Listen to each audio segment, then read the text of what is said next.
बिस्मिल्लाहिर्रहमानिर्रहीम अस्सलाम वालेकुम रहमतुल्लाहि व बरकातुहू। May peace mercy and blessings of Allah सुब्हानहू व तआला be upon all of you my dear friends and viewers. आज हम एक बहुत ही अहम पैराग्राफ का उर्दू से इंग्लिश में तर्जुमा करने जा रहे हैं। ये पैराग्राफ मेरे ख्याल में तमाम तालिब इल्मों को, तालिबात और तलबा को, तमाम को इस पैराग्राफ की ट्रांसलेशन देखनी चाहिए, इसको समझना चाहिए, क्योंकि ये पैराग्राफ बहुत ही अहम है। ख़ास तौर पर FA, BA, MA और जो BS वाले स्टूडेंट्स हैं, PPSC या CSS वाले स्टूडेंट्स हैं, उनके लिए ये पैराग्राफ बहुत ही अच्छा पैराग्राफ है। और इसकी हम ट्रांसलेशन करेंगे। इसमें हम ट्रांसलेशन में तमाम मुमकिन जो चीज़ें शामिल हो सकती हैं, जिनको हम चेंज कर सकते हैं, ट्रांसलेशन को आगे पीछे हम कर सकते हैं, वो तमाम हम टेक्निक्स और तरीके जो है इसमें सीखेंगे। तो पहले हम इनके मानी देखेंगे, फिर उसके बाद मुतबादल अल्फाज को भी देखेंगे, और फिर उसके बाद जुमलों में जो मुतबादल फ्रेजेज इस्तेमाल हो सकते हैं उनको भी हम देखकर फिर इसकी ट्रांसलेशन करते हैं। पैराग्राफ पढ़ते हैं पहले हम आपके लिए। इस्लाम के ज़माने में दुनियावी और दीनी तालीम में कोई फ़र्क न था, और ऐसा ही था बिल्कुल। तमाम तालीम मजहब के दायरे में शामिल कर दी गई थी। मौजूदा दौर के एक यूरोपीय मुसन्नफ का कहना है, इस्लाम की शान ये थी कि इसने मस्जिद की तालीम में दीगर अलूम को भी वही मुकाम दिया जो इसने कुरान और हदीस और फ़िक़ा, मुस्लिम इल्म कानून, फ़िक़ा यही होती है ना, मुस्लिम इल्म कानून को दिया। ये उसने कहा था, उसकी ये कोट एंड कोट उसके वर्ड्स हैं। कीमिया, नबातियात, तिब, इल्मुल अफलाक पर मस्जिद में उसी तरह लेक्चर्स दिए जाते थे जिस तरह मज़कूरा वाला अलूम पर। इस्लाम के सुनहरे दौर में मस्जिद इस्लाम की यूनिवर्सिटी थी, क्योंकि इसकी हदूद में तमाम तरफ से अलूम का खैर मकदम किया जाता था। यानी तमाम ज़मानों के जो अलूम थे, जो भी जिस तरफ से इल्म आता था उसका इसमें खैर मकदम किया जाता था। तो देखते हैं हम पहले इसके मीनिंग्स। तो इस्लाम के ज़माने में हम in the era of Islam लिख सकते हैं, इन द डेज ऑफ इस्लाम भी हम लिख सकते हैं। In the era of Islam,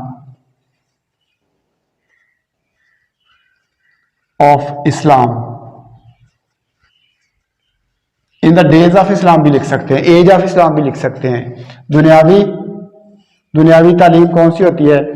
secular education. आपको पता, आपने सुना होगा कि बाज़ ममालिक जो हैं वो अपने आप को सेक्युलर कहते हैं। तो सेक्युलर एजुकेशन, सेक्युलर दुनियावी और दीनी कौन सी होती है? रिलीजियस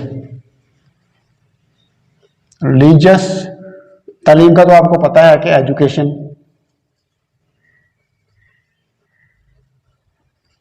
में कोई फर्क ना था। कोई नहीं होना, कोई ना होना, फर्क होना। डिफरेंस भी आप लिख सकते हैं, डिफरेंस का वर्ड आप यूज कर सकते हैं। इसके अलावा आप डिस्टिंक्शन कर सकते हैं वर्ड यूज, अगर बेहतर इसे भी अच्छा करना चाहते हैं। डिस्टिंक्शन। तो ये देखिए, हम पहले पैराग्राफ का, ये पास्ट में है, ये याद रखिए, ये पास्ट इंडेफिनेट में ये पूरा पैराग्राफ है, तो हमने इसको पास्ट ही में डील करना है। देखिए, इस्लाम के ज़माने में, इसको हम पहले भी लिख सकते हैं इस्लाम के ज़माने में, और इसको हम एंड पे भी ले जाके लिख सकते हैं। पहले लिखेंगे तो उसके बाद हम कॉमा लगाएंगे, इस्लाम के ज़माने के बाद कॉमा लगाएंगे। अगर बाद में लिखेंगे तो फिर कॉमा लगाने की ज़रूरत नहीं है। तो मैं इसमें डमी सब्जेक्ट लगा के, देयर लगा के इसको एंड पे ले जाता हूँ। इस तरीके से आप देख लीजिए। दूसरा तरीका भी मैं आपको बता देता हूँ। तो इस्लाम के ज़माने में दुनियावी और दीनी तालीम में कोई फ़र्क ना था। तो there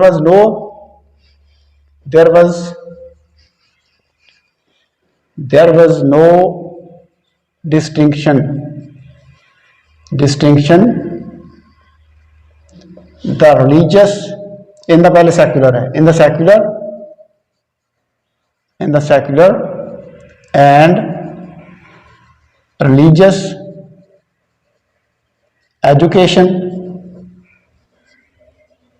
education in the days of Islam लिख लें, days of Islam in the era of Islam, in the age of Islam, जो चाहे आप लिख सकते हैं। हमने एंड पे किया है। अगर इसको हम शुरू पे करेंगे तो इन द इरा ऑफ इस्लाम लिखने के बाद हम कॉमा लगा देंगे, बाकी का सेंटेंस वही का वही रह जाएगा। तो एंड वाला जो हम पहले लिख देंगे, उसके बाद कॉमा लगा के, उसके बाद बाकी का सेंटेंस हमारे पास वैसे का वैसा ही रह जाएगा। तो दुनियावी तालीम सेक्युलर एजुकेशन और मजहबी तालीम रिलीजियस एजुकेशन, ये हम देखें। तमाम तालीम मजहब के दायरे में शामिल थी। तमाम तालीम, all education, all education, all education. मजहब रिलीजियस, रिलीजियस। दायरा क्या होता है? स्फीयर, सर्कल, स्फीयर, दायरा में शामिल थी, इंक्लूडेड थी, इंक्लूडेड। पास्ट है तो इंक्लूडेड ही हम लिखेंगे। और अगर इंक्लूडेड का वर्ड आप नहीं यूज करना चाहते या इसकी जगह पे फ्रेजल वर्ब यूज करना चाहते हैं तो वाज ब्रॉट इनटू, ठीक है ना, ये पैसिव में है ना, ब्रॉट इनटू, ले आए थे, यानी शामिल कर दी गई थी। तो इंक्लूडेड, तो इसको हम ब्रॉट इनटू भी लिख सकते हैं। यहाँ पे ब्रॉट, हम यहाँ पे phrasal verb brought into use कर सकते हैं। तो ये भी ट्रांसलेशन में एक खूबसूरती पैदा करते हैं। तो तमाम तालीम मजहब के दायरे में शामिल कर दी गई थी। तो बिल्कुल सिंपल इसकी ट्रांसलेशन बन जाएगी, all education was, all education, all education was, मैं ब्रॉट इनटू लिखता हूं, ब्रॉट इनटू, या आप इंक्लूडेड लिखना चाहें तो इंक्लूडेड भी लिख सकते हैं। Was brought into the sphere, into the religious sphere, into the religious sphere, sphere, into the religious sphere.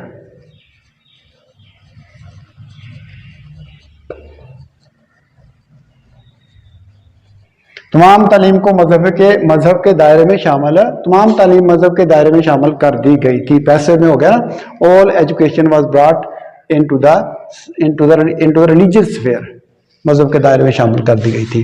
मौजूदा दौर के एक यूरोपीय मुसन्नफ का कहना है, तो मौजूदा दौर के, रीसेंट, रीसेंट, ठीक है, रीसेंट यूरोपियन, आ जाएगा ना, एक के लिए आ लिखेंगे, यूरोपियन, तो ये प्रॉपर है तो हम बड़ा लिखेंगे। यूरोपियन मुसन्नफ कौन सा क्या होता है? राइटर, राइटर का कहना है। अब हम इसको टू कोट का कहना है, टू कोट, कोट के आपने सुना होगा, कोट करते हैं, टू कोट, टू कोट कहना है, टू कोट। तो आगे फिर हम उसके इन्वर्टेड कॉमास में जो बात उसने कही है उसको हम पहले, उसको फिर हम बाद में लेते हैं। पहले हम देखते हैं कि मौजूदा दौर के एक यूरोपीय मुसन्नफ का कहना है, इसको हम ट्रांसलेट पहले कर लेते हैं। तो देखिए, टू कोट कहना है जहां पे आएगा तो आप टू को यूज करके, टू कोट वाले वर्ड को यूज करके ये इस तरीके से आप ट्रांसलेशन कर सकते हैं। To quote a recent European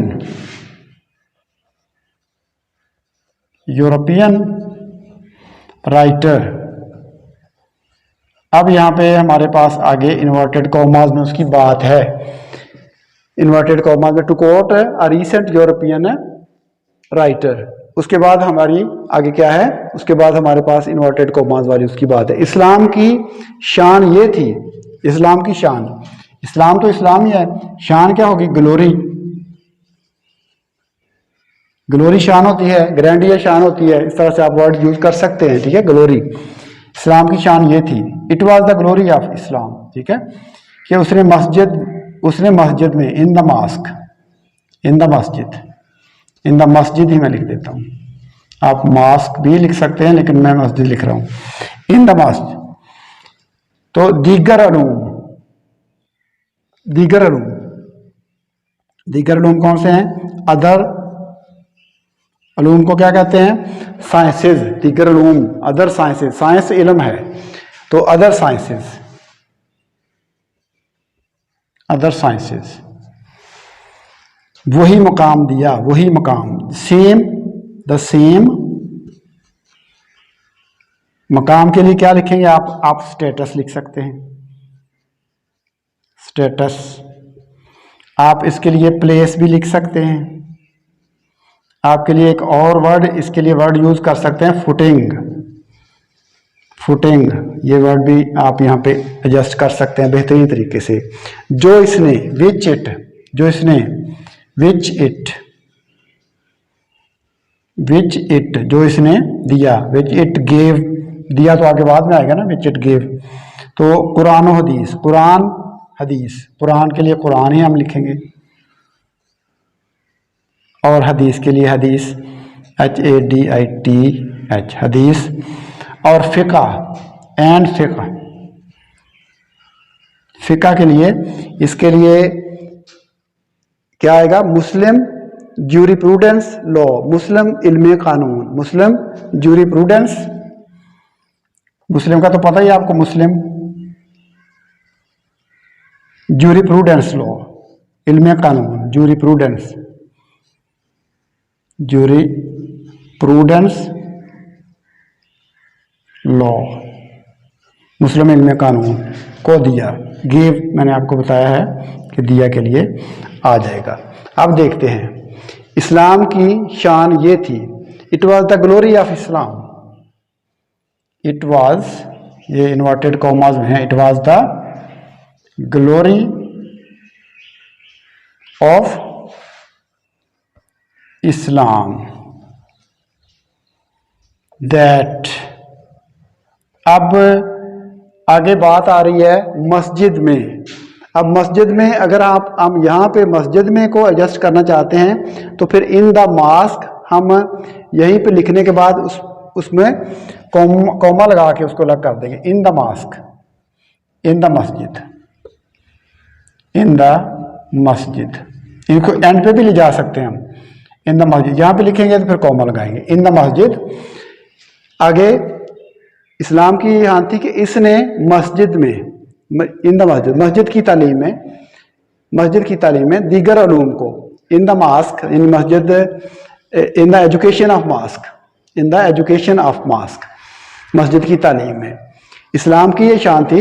it was the glory of Islam that, इसने दीगर उलूम को भी वही मुकाम दिया। ये पहले हम लिखेंगे, फिर उसके बाद हमने बाकी का जुमला जो है उसको मुकम्मल करना है। पहले देखते हैं, इस्लाम की ये शान थी, it was the glory of Islam that in the mask, क्या है? It gave the other sciences, it gave the other sciences, दूसरे उलूम को, द सेम फुटिंग लिख लें आप, द सेम स्टेटस लिख लें, दूसरे उलूम को वही मुकाम दिया। It gave the other sciences the same footing, कौन सा? जो इसने, विच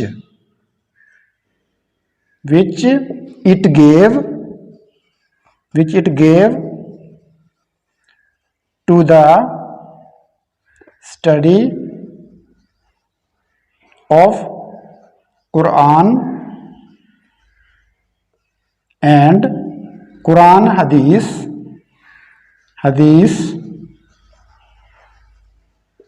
एंड फिक्ह। इस्लामिक आप कर लें, इसके लिए मुस्लिम, जो हमने ब्रैकेट में लिखा है, मुस्लिम ज्यूरिप्रूडेंस लॉ। अब देखिए हमारे पास ट्रांसलेशन मुकम्मल हो गई इसकी।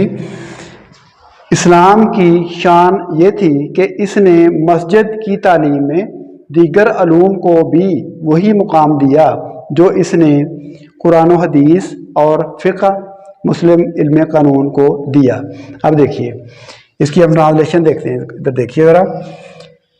It was the glory of Islam that in the mask, in the education of the mask भी लिखते, in the education of the mask, in the education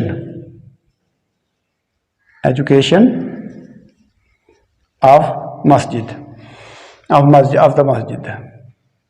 दात उधर लिखा हुआ है इन द ऑफ द मस्जिद. It gave the other sciences the same footing which it gave to the study of Quran, हदीस and फिक्ह, Muslim जूरिप्रूडेंस law. तो इसने मस्जिद की तालीम में दूसरे उलूम को भी वही मुकाम दिया.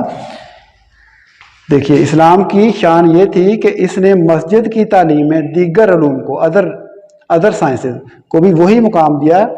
Gave the same status, gave the same footing, जो उसने which it gave to the Quran and हदीस. कुरान और हदीस है तो वाव के एंड मानी होते हैं और, ठीक है. कुरान एंड हदीस, यहाँ पे एंड कर देते हैं. कुरान एंड हदीस एंड फिका, मुस्लिम जूरिप्रूडेंस लॉ. आगे देखिए, कीमिया, नबातियात. कीमिया को क्या कहते हैं? केमिस्ट्री. नबातियात क्या होती है? बॉटनी.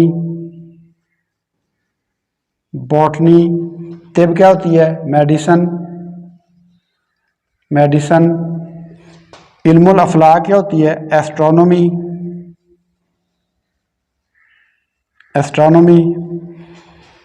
पर मस्जिद में, in the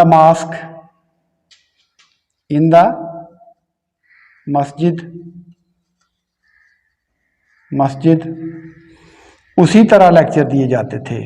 in the same way, lectures were given in the same वे. वैसे इन द सेम वे आएगा, इसी तरह इन द सेम वे. इसका मैं एक और तरीका भी आपको बताऊंगा. इन द सेम वे के अलावा एक और तरीका भी बताऊंगा जिससे आप ट्रांसलेशन को इससे भी ज़्यादा खूबसूरत बना सकते हैं. In the same way, lectures के लिए लेक्चर्स ही है, दिए जाते थे. वर गिवन, वर डिलीवर्ड भी लिख सकते हैं, वर गिवन भी लिख सकते हैं. वर गिवन, दिए जाते थे जिस तरह, एज आप इसके लिए जिस तरह, एज मज़कूरा वाला अबव मेंशन्ड, अबव नेम्ड भी लिख सकते हैं, अबव नेम्ड, या अबव मेंशन्ड भी लिख सकते हैं. अबव मेंशन्ड अलूम पर, या सब्जेक्ट्स यूज कर लें वर्ड, अलूम पर. देखिए, अब हम इसकी ट्रांसलेशन करते हैं. तो कीमिया, नबातियात, तिब, इल्मुल अफलाक पर मस्जिद में उसी तरह लेक्चर्स दिए जाते थे. द लेक्चर्स ऑन, बाकी सब्जेक्ट्स के नाम लिखेंगे हम. The lectures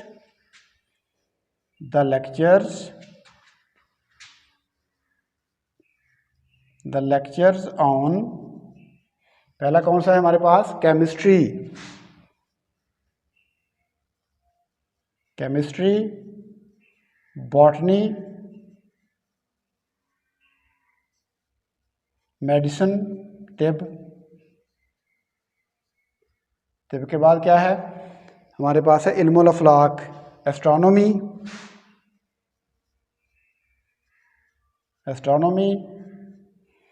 were given, were delivered, were given in the same way, as जिस तरह, मज़कूरा वाला उलूम पर, as on the above mentioned subjects, as on the above mentioned subjects, उलूम पर. सब्जेक्ट्स भी उलूम ही हैं, सब्जेक्ट्स. अब देखिए, इसकी हम ट्रांसलेशन को देखते हैं. कीमिया, नबातियात, तिब, इल्मुल अफलाक पर मस्जिद में इसी तरह लेक्चर्स दिए जाते थे जिस तरह मज़कूरा वाला उलूम पर. Lectures on chemistry, botany, medicine, astronomy were given in the same way, उसी तरह से दिए जाते थे. As the lectures on, as के बाद द लेक्चर्स आएगा. एज द लेक्चर्स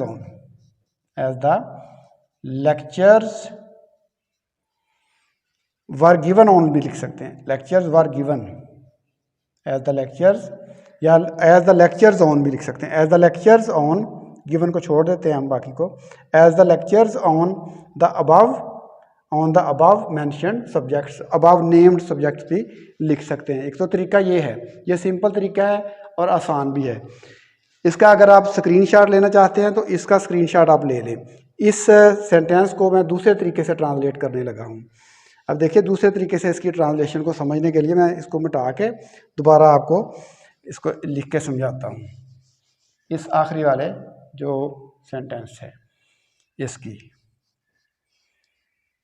तो देखिए द लेक्चर्स, यहाँ पे मैं आपको जिस तरह इस तरह वाले की इसमें फ़र्क बताऊंगा आपको। द लेक्चर्स ऑन, तमाम सब्जेक्ट्स के नाम लिख देंगे, chemistry, botany,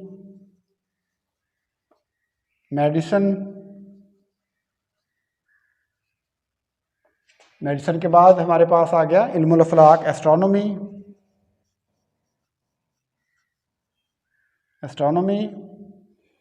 were equally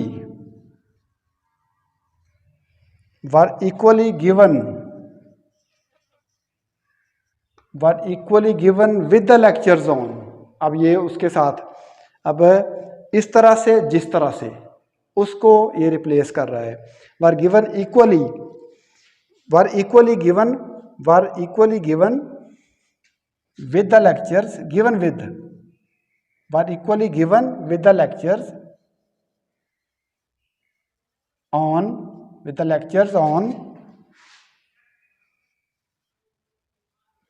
the above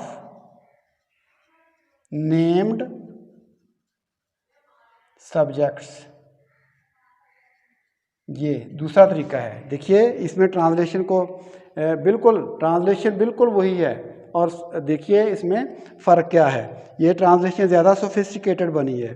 देखिए इसमें है the lectures on chemistry, botany, medicine, astronomy were equally given with the lectures on the above mentioned subjects. तो उसी तरह से दिए जाते थे जिस तरह मज़कूरा बाला अलूम पर दिए जाते थे। तो इस तरीके से भी हम कर सकते हैं इसकी ट्रांसलेशन। जिस तरह से हमने पहले किया वो भी ठीक है, और ये दूसरा तरीका है, जो आपको अच्छा लगे उसको आप अख्तियार कर लीजिएगा।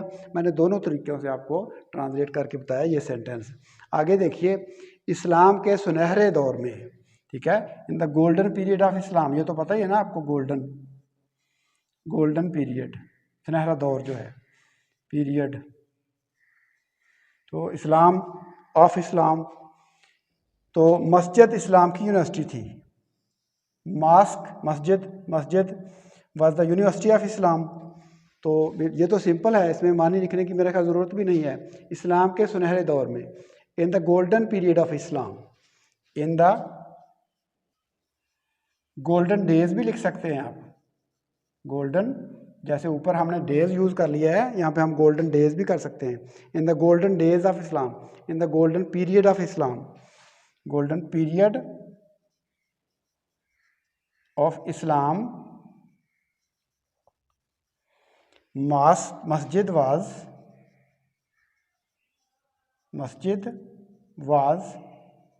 The university of Islam. ये इस्लाम में हकीकी इल्म की रूह थी कि इस्लाम के सुनहरे दौर में मस्जिद इस्लाम की यूनिवर्सिटी थी। क्योंकि, बिकॉज, आपको पता है क्योंकि के लिए बिकॉज, ये नया सेंटेंस है। बिकॉज इसकी हदूद में टू इट्स, मैं आप बताता हूँ आपको इसकी तरतीब आपने क्या करनी है। टू इट्स परसिंक्ट्स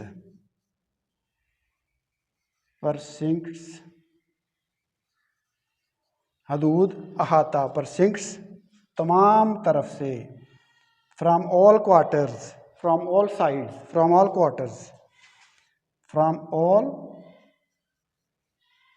क्वार्टर्स, तमाम अतराफ़ से। फ्राम ऑल क्वार्टर्स लिखेंगे ज़्यादा बेहतर है, फ्राम ऑल साइड लिखेंगे फिर भी ठीक है। उलूम का खैर मकदम किया जाता था। तो क्या उलूम क्या होता है? साइंसेस, साइंसेस या नॉलेज, नॉलेज लिख सकते हैं आप इसकी जगह पे, नॉलेज भी लिख सकते हैं, नॉलेज। खैर मकदम करना वेलकम, वेलकम, वेलकम। अब देखिए हम इसको ट्रांसलेट करते हैं। क्योंकि बिकॉज इसकी हदूद में तमाम तरफ से उलूम का खैर मकदम किया जाता था। Because in its precincts, to its precincts, इसकी हदूद में, टू इट्स परसिंक्ट्स, तो क्या knowledge from all sides was welcomed. Because to its precincts knowledge from all sides, knowledge from all quarters was क्या आएगा? वेलकम्ड। एक तो ये तरीका हो गया।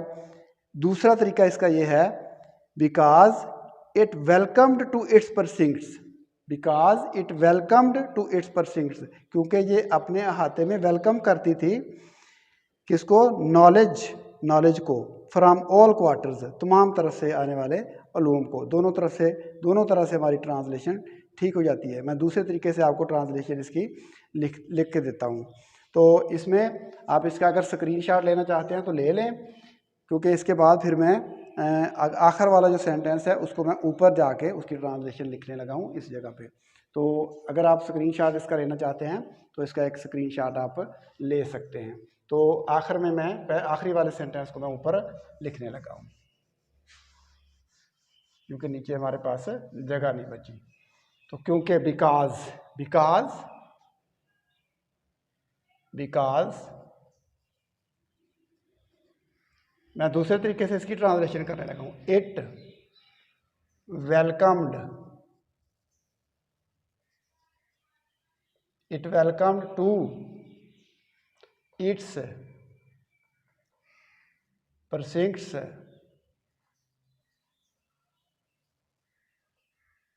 नॉलेज फ्रॉम ऑल क्वार्टर्स, तमाम अतराफ से, ऑल साइड भी लिख सकते हैं, all quarter. Because it welcome to its precincts, क्योंकि ये अपने किसमें? अपने हल्के में, जिसमें हमने लिखा है ना अपनी हदूद में, हदूद को परसिंक्ट्स अहाते में मतलब है ना इसका। तो क्योंकि इसकी हदूद में, ये अपनी हदूद में, because it welcomed to its precincts knowledge from all quarters, क्योंकि ये अपने हाथे में तमाम तरफ से उलूम का खैर मकदमा करती थी। ये भी ठीक हो गया। या किया जाता था, वो भी आप पैसे में कर लेंगे, फिर भी आपका सेंटेंस बिल्कुल ठीक हो जाएगा। तो दूसरी सूरत में मैंने आपको बताया था बिकॉज इसकी हदूद में, इसकी हदूद में टू इट्स परसिंक्ट्स, मैंने आपको बताया था टू इट्स परसिंक्ट्स, तो knowledge was welcome to its precincts from all sides, from all quarters. इस तरीके से आप ट्रांसलेशन करेंगे, फिर भी आपकी ट्रांसलेशन पैसिव में बन जाएगी, फिर भी ठीक है। ये एक्टिव में बनी है, ये भी बिल्कुल ट्रांसलेशन ठीक है। ट्रांसलेशन में आपका जो मफहूम है वो सही अदा होना चाहिए, बेशक आप एक्टिव में करें या उसको पैसिव में करें। तो ये आज का हमारा पैराग्राफ था। तो मुझे उम्मीद है कि आज का मेरा लेक्चर आपको ज़रूर पसंद आया होगा। तो फिल वक्त हम आपसे इजाज़त चाहते हैं। अल्लाह हाफिज़। अस्सलामु अलैकुम वरहमतुल्लाहि वबरकातुहू।